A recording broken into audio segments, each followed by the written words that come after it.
예, 잘 쉬셨습니까? 예, 계속 진행해 보겠습니다. 자, 이번에는 거래의 8요소입니다. 앞전에는 거래가 뭔지에 대해서 공부를 했고요. 자, 이번에는 거래의 8요소에 대해서 공부를 할 건데, 그림을 보면서 설명을 드릴게요.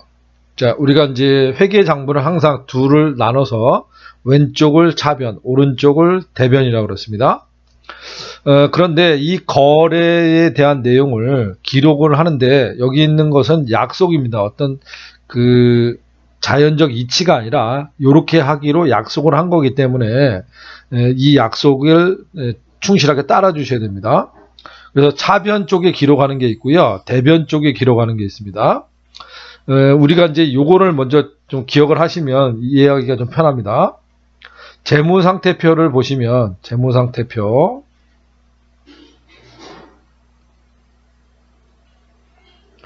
차변에 뭘 적는다고 그랬죠? 자산을 적는다고 그랬습니다. 자산 적고요. 대변에는 부채하고 자본을 적는다고 그랬죠. 그 다음에 손익계산서는요. 자, 손익계산서는 차변에는 비용을 적고요. 대변에는 수익을 적는다고 그랬죠. 자, 요거를 생각하시면서 이제 설명을 드리면 훨씬 이해가 빠를 겁니다. 자, 그러면 재무상태표 차변은 뭘 적는다고 그랬죠? 자산을 적는다고 그랬죠? 그러니까 원래 자산의 자리는 차변입니다. 그리고 증가하고, 자, 우리가 거래는 자산, 부채, 자본의 변동이 일어난다고 하면 거래라고 그랬는데, 그 변동이라는 건 증가 아니면 감소를 의미한다고 그랬죠? 그러면 증가가 있은 후에 그 다음에 감소가 있는 겁니다.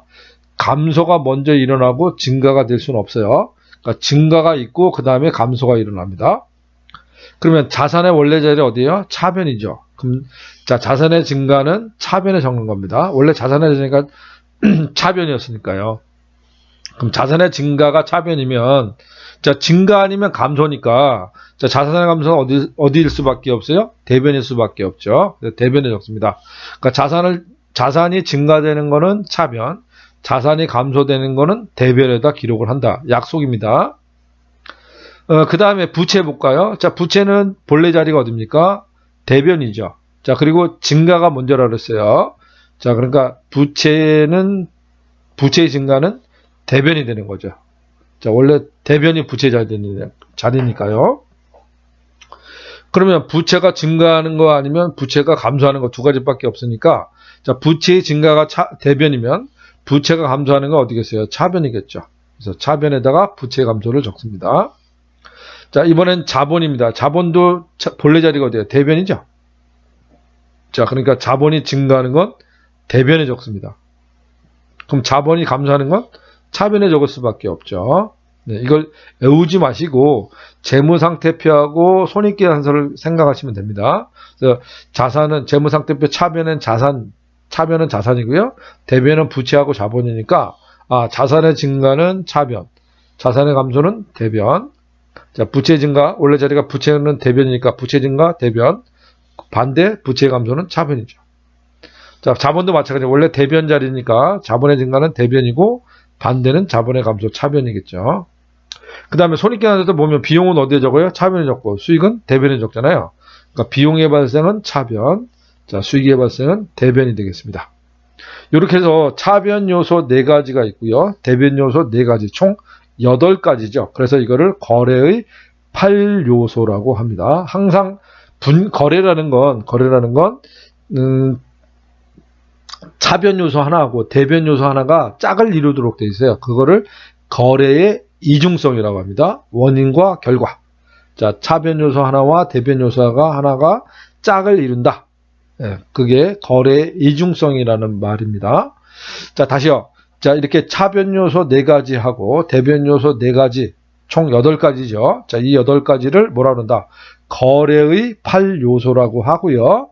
자, 거래라는 건 항상 차변 요소 하나와 대변 요소 하나가 짝을 이루더라. 그걸 뭐라 그런다? 거래의 이중성이라고 그런다.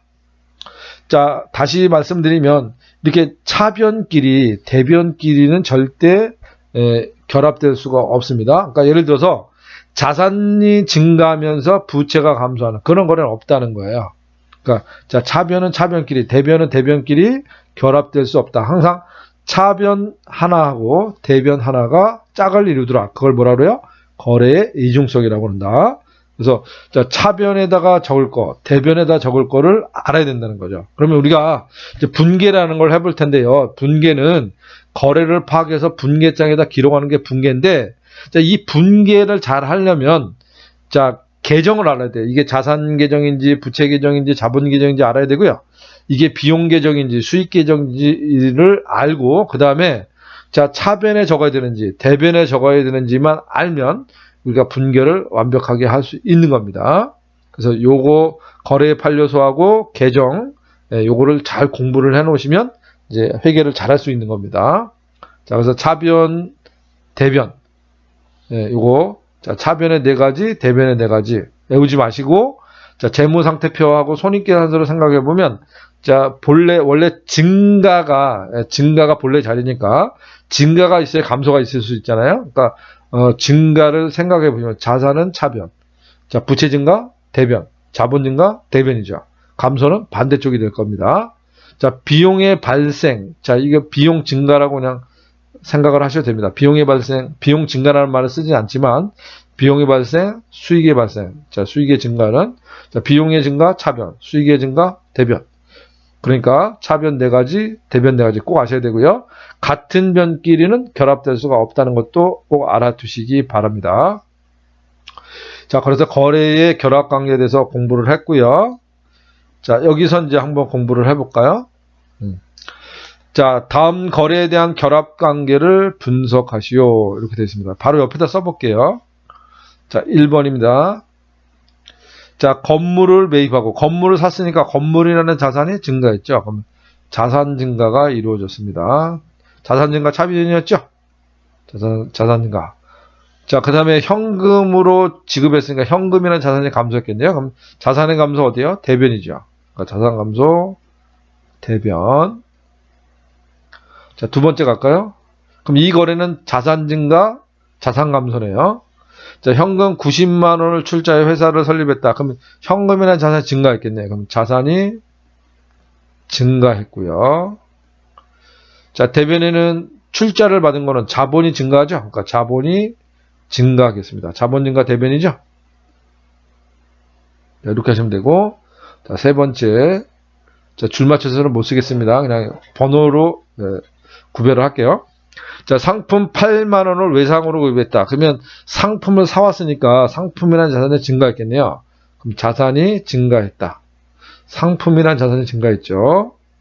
그 다음에 대변에는 외상으로 구입했으니까 외상 매입금이라는 부채가 증가했겠죠. 자, 그럼 부채 증가가 발생했습니다. 부채 증가 대변이죠. 자, 네 번째. 자, 우리가 지금 이 거래를 보고 거래를 지금 분석하고 있습니다. 네 번째, 소유하고 있던 건물의 임대료 5만 원을 현금으로 받았다. 현금을 받았으니까 현금이라는 자산이 증가했겠네요. 자, 자산 증가가 이루어졌고요. 그 다음에 네 번째 하는 거죠. 자, 건물의 임대료를 현금으로 받았으니까 현금이라는 자산이 증가했고, 그다음에 임대료가 발생한 거죠. 그러니까 수익이 발생했는데 수익이 발생 어디죠? 대변입니다. 자, 수익 발생. 그래서 이 거래는 자산 증가, 수익 발생 그런 거래가 결합된 겁니다. 다섯 번째, 차입금에 대한 이자 10,000 원을 현금으로 지급했다. 자, 그러면 이자를 줬으니까 이자 비용이 발생했네요. 그러니까 비용의 발생 어디죠? 차변이죠. 자, 그러니까 차변에 비용 발생됐고요. 자, 이걸 뭘로 줬냐면 현금으로 줬으니까 현금이나 자산이 감소했겠죠. 그럼 자산 감소. 자, 이렇게 하시면 되겠어요. 자, 여섯 번째 갑니다. 자, 차입금 15만 원 현금으로 상환했대요. 그러면 자, 현금으로 차입금을 갚았으니까 자, 차입금을 갚았으니까 일단 부채가 줄어들었겠네. 부채 감소 어디에요? 차변이죠. 자, 그러니까 부채가 감소했고요. 이걸 현금으로 갚았으니까 현금이라는 자산이 감소했겠죠. 그러니까 대변에 자산이 감소했다. 자, 이렇게 거래를 분석하고 있습니다. 일곱 번째, 건물 임차료 2만 원을 미지급하다. 그러면 임차료는 뭐예요? 비용이죠? 자, 그럼 비용이 발생했고요. 이거는 비용이 발생했고, 그 다음에 아직 주지 않았습니다. 그럼 앞으로 줄 거니까 부채죠? 그러니까 부채가 증가했네요. 이 거래는 비용이 발생하고 부채가 증가하는 거래가 되겠습니다. 이렇게 해서 결합관계를 분석을 해봤어요. 뭐 다 하실 수 있겠죠? 자, 제가 계속 강조드리지만 개정하고요. 거래의 8요소만 알면 분개를 할 수 있다는 거. 자, 대차 평균의 원리. 이거는 굉장히 중요한 내용입니다. 지난번에도 저 말씀을 좀 드렸는데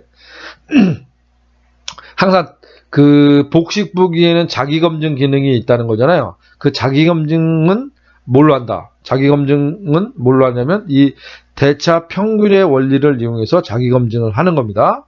그럼 대차 평균의 원리는 뭐냐? 차변합계 금액하고 자, 대변합계 금액은 반드시 일치해야 된다. 자, 그게 대차 평균의 원리라고 하는 겁니다. 그래서 이걸 통해서 복식부기의 장점인 자기검증을 할 수 있다는 거죠. 자, 기록상의 정확 여부를 스스로 검증할 수 있다. 이걸 뭐라 그랬죠? 자기검증 기능이라고 그랬죠. 자기검증 기능이 있다. 복식부기는. 자, 대차 평균의 원리 꼭 기억하시고요. 이거를 이제 뭐랑 헷갈리냐면 거래의 이중성하고 이제 헷갈려 하는데 거래의 이중성은 항상 거래라는 건 차변 요소 하나하고 대변 요소가 짝을 이루더라. 네, 그런 내용이 나오면 거래의 이중성을 얘기하는 거고요. 대차 평균의 원리는 항상 차변 금액하고 대변 금액이 같아야 된다. 네, 그게 대차 평균의 원리가 되겠습니다. 자, 거래 종류에 대해서 공부를 해보겠습니다. 거래 종류. 자, 여러 가지 측면에서 우리가 거래를 얘기할 수 있는데요. 첫 번째는 거래 상대방에 따라서 거래를 분류할 수 있습니다. 자, 거래 상대방이 외부에 있으면, 자, 외부 거래라고 하고요. 거래 상대방이 내부에 있으면 내부 거래. 자, 그것도 저것도 아니면 일방적 거래라고 합니다. 자, 거래 상대방이 외부에 있으면 기업 외부의 거래라고 하고 외부 거래라고 그러는 거죠. 예를 들어서 뭐 기계를 샀다든지 상품을 팔았다든지 이런 거는 거래 상대방이 외부에 있죠. 거래처가 기업 바깥에 있는 거니까 외부에 있는 거잖아요. 자, 그럼 외부 거래라고 부르는 거고요. 자, 기업 내부에서 발생하는 거래. 뭐 종업원한테 월급을 줬다. 이거는 내부 거래죠. 예, 기업 내부에 종업원한테 월급을 준 거니까 내부 거래가 되겠습니다. 특정 상대 거래가 없는 거래. 자, 이거를 일방적 거래라고 합니다. 뭐 도난을 당했다든지 화재가 났다든지 뭐 불하고 거래할 수는 없는 거잖아요. 이런 경우는 거래 상대방이 존재하지 않죠. 자, 거래 상대방이 존재하지 않는 걸 일방적 거래라고 합니다. 뭐 한 번만 들으면 충분히 이해할 수 있는 내용이 되겠습니다. 자, 두 번째는 손익거래인데 요거는 이제 시험 문제로도 많이 등장을 하는데요. 요거는 조금 이해할 필요가 있고요. 자, 요거 하기 전에 밑에 걸 먼저 할게요. 자, 세 번째, 현금 수수 여부에 따라서 자, 우리가 실기할 때 요 개념은 많이 쓰이는 개념인데요. 자, 현금이 들어오면 우리는 그걸 입금거래예요. 입금거래라고 부릅니다. 자, 현금이 들어왔다. 그런 뜻이죠. 입금거래. 현금이 들어오면 무슨 거래? 입금거래. 자, 현금이 나갔다. 자, 그러면 자, 현금이 나갔다. 그런 뜻이에요. 출금거래라고 그러죠. 현금이 들어오면 입금거래, 현금이 나가면 출금거래라고 하고요. 자, 현금 수수가 없다. 자, 현금이 들어오거나 나가지 않았다면 대체거래라고 합니다. 자, 조심할 거는요. 일부 현금, 여기서 말하는 입금, 출금은요. 전부 현금이 들어오거나 전부 현금이 나간 걸 얘기합니다. 그러나 자, 일부 현금이 들어오거나 현금이 나가면요. 현금이 들어오거나 들립자죠. 자, 일부 현금이 들어오거나 일부 현금이 나가는 거는 입금거래, 출금거래라고 하지 않고요. 뭐라 그런다? 대체거래라고 한다는 것도 좀 알아두시기 바랍니다. 그러니까 여기서 입금거래, 출금거래는 뭐가 생략된 거예요? 자, 전부 현금이 들어오거나 전부 현금이 나간 거래를 얘기한다는 거. 자, 일부 현금이 들어오거나 일부 현금이 나간 거는 입금거래, 출금거래라고 하지 않고 뭐라 그런다? 대체거래라고 한다라는 거. 예, 좀 유념해 주세요. 필수 예제 풀어보겠습니다. 자, 다음 거래를 보기와 같이 교환거래, 손익거래, 이거 설명 안 했군요. 죄송합니다. 건너뛰어버렸습니다. 자, 그래서 그 거래 상대방에 따른 분류, 현금 수수 여부에 따른 요건 뭐 쉽습니다. 쉬운데, 자, 요거는 이제 시험에도 가끔 등장을 하고요. 좀 개념을 좀 이해할 필요가 있는데, 자, 교환 거래는요, 재무상태표 계정만 나타나는 겁니다. 즉, 자산부채 자본에 서로 변화가 있는 거, 자산부채 자본의 증가만 있는 거는 교환 거래라고 그래요. 자, 그러니까 비용이나 수익이 발생하지 않는 거래죠. 자, 그걸 교환 거래라고 그러고요. 자, 손익 거래는 자, 비용이나 수익이 발생하는 거래를 우리가 손익 거래라고 합니다. 그리고 혼합 거래는 이걸 합친 걸 혼합 거래라고 해요. 자, 다시요. 자, 자산부채 자본의 변동만 일어나는 것. 즉, 비용이나 수익이 발생하지 않는 거래는 무슨 거래? 교환 거래. 자, 비용이나 수익이 발생하는 거래 무슨 거래? 손익 거래. 자, 이거를 동시에 발생하면 혼합 거래라고 한다는 거. 자, 이해하시고요. 자, 밑에 예제를 풀어보면 이해가 좀 될 겁니다. 자, 지금 5개를 지금 예를 들고 있는데요. 자, 다음 거래를 보기와 같이 교환 거래, 손익 거래, 자, 혼합 거래로 구별을 하고 거래 요소의 결합 관계를 표시하라고 되어 있습니다. 그래서 보험료 10,000원을 현금으로 지급했다 그러면 보험료는 뭐야? 비용이죠. 그러니까 비용이 발생했고요. 그 다음에 현금으로 지급했으니까 현금이나 자산이 감소했네요. 자, 그리고 비용이나 수익이 발생한 무슨 거래? 손익거래라고 그랬잖아요. 그래서 손익거래 이렇게 쓰라는 겁니다. 예를 들어서. 자, 그러면 1번 볼까요? 자, 상품 10만 원을 외상으로 매입하다. 그러면 상품을 사왔으니까 상품이란 자산이 증가하겠네요. 자산 증가. 자, 상품이란 자산이 증가했죠. 그 다음에 외상으로 사왔으니까 외상 매입보다 부채가 발생했네요. 자, 그럼 부채가 증가했습니다. 부채 증가. 어떤 부채요? 외상 매입금이라는 부채가 증가했죠. 자, 그리고 이거는 비용이나 수익이 발생하지 않은 거래죠. 자, 그래서 이건 무슨 거래? 교환 거래라고 한다. 이런 얘기입니다. 자, 2번 갈까요? 은행 이자 3만 원을 현금으로 지급하다. 자, 이자를 줬네요. 자, 그럼 비용이 발생한 거죠. 자, 비용 발생. 자, 구체적으로 어떤 비용이요? 이자 비용이라는 비용이 발생했죠. 이자를 주면 이자 비용, 이자를 받으면 이자 수익이라고 했습니다. 자, 비용이 발생했고요. 자, 그거를 현금으로 줬으니까 현금이나 자산이 감소했네요. 자산이 감소됐습니다. 자, 어떤 자산이요? 현금이라는 자산이 감소했죠. 자, 이렇게 비용이나 수익이 발생한 거래는 무슨 거래? 손익거래라고 하죠. 손익거래. 자, 세 번째 갑니다.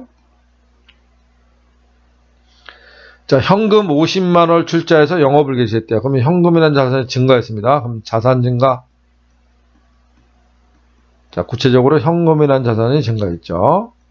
그 다음에 출자를 받은 거니까 뭐가 증가합니까? 자본이 증가하겠네요. 자, 자본 증가. 자, 구체적으로 자본금이라는 자본이 증가했죠. 자본금.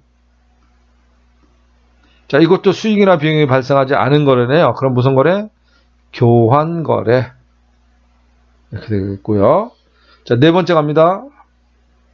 자, 원가 5만 원의 상품을, 자, 원가 5만 원의 상품을 8만 원에 현금 판매했대요. 자, 그러면 이거 어떻게 뭉개했나요? 요렇게 했네요. 자, 상품을 팔았으니까 팔아서 현금으로 판매했으니까 현금이나 자산이 증가했습니다. 그럼 차변에 자산 증가.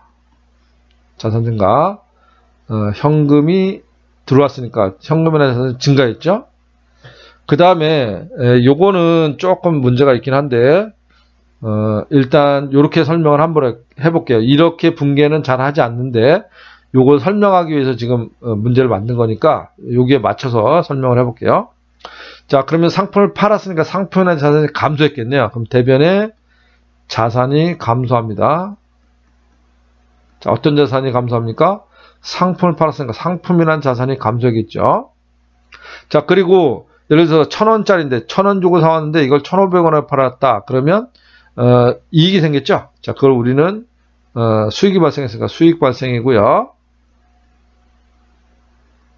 자, 그거를 우리는 어떤 계정을 쓰냐면 상품 매출이익이라는 계정을 씁니다. 상품 매출이익. 자, 그러면 이건 무슨 거래일까요? 이렇게 볼까요? 이걸 나눠볼게요. 자, 현금을 나눠볼게요. 그럼 이렇게 되면은 이건 무슨 거래야? 수익 비용이 발생하지 않았으니까 교환 거래라고 얘기할 수 있죠. 교환 거래. 그다음에 이렇게 하면 이건 수익이 발생했으니까 무슨 거래? 네, 손익 거래라고 얘기할 수 있죠. 그럼 요 한 거래에서 교환 거래도 발생했고 손익 거래도 발생했잖아요. 그럼 이걸 합쳐서 무슨 거래라고 한다? 혼합 거래라고 한다. 이런 얘기입니다. 아시겠죠? 자, 그 다음에 5번째 갈게요. 자, 화재로 인해서 상품 5만원이 소실되다. 그럼 5번째는 상품이 이렇게 없어지면요.